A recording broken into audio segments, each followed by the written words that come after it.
நெத்தியில கை வச்சு என்ன பண்ணிட்டு இருக்கான்? யோ பாஸ், என்ன பண்ணிட்டு இருக்க? உன்னை என் கண்ட்ரோலுக்கு எடுத்துட்டு இருக்கேன்டா. முதல்ல உன் பொண்டாட்டிய உன் கண்ட்ரோல் அடியா. அது படைச்ச ஆண்டவனால கூட முடியாதுடா. யோ இவ தொல்லை தாங்க முடியாதான் ஊட்ட விட்ட ஒண்ணு தேடி கண்டுபிடிச்சு மறுபடியும் கொண்டாந்து இவள்கிட்ட என்னைய கோத்து விட்டல. உன்னை வச்சிருக்கா சொட்டப்ல மாட்டிக்கினாரு ஒருத்தர் இவரை காப்பாத்தணும், ஒருத்தர் இவரை காப்பாத்தணும். பாஸ் பாஸ் ஏஞ்சோயா சண்டைக்கு ஏஞ்சோயா ப்ளீஸ்யா. டேய் போடா, டயர்டா இருக்கு, என்னால முடியாது. அப்படிலாம் சொல்லக்கூடாது. வாயா ஒரு 2 முட்டை முடிக்கிறியா ப்ளீஸ்யா. இதானே உன் ஏரியா, வந்துட்டோம்டா, வாடா சண்டை செய்வோம். ஆஹா கரெக்டா கண்டுபிடிச்சு வந்துட்டேங்க. டேய் நீ ஒரு ஆம்பளையா இருந்தா என் தெருக்கு கூட வைப்போம். டேய் உன் தெருவு எங்கடா சொல்லிட்டு போடா. டேய் வாடா கண்டுபிடிச்சு வாடா. சொல்லிட்டு போடா. டேய் முடிஞ்ச கண்டுபிடிச்சு வாடா பையில போ.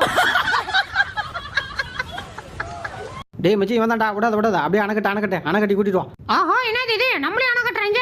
போய்க்கிறா எதுலயோ வசமா சிக்கிக்கிட்டோம்னு நினைக்கிறேன். என்னடா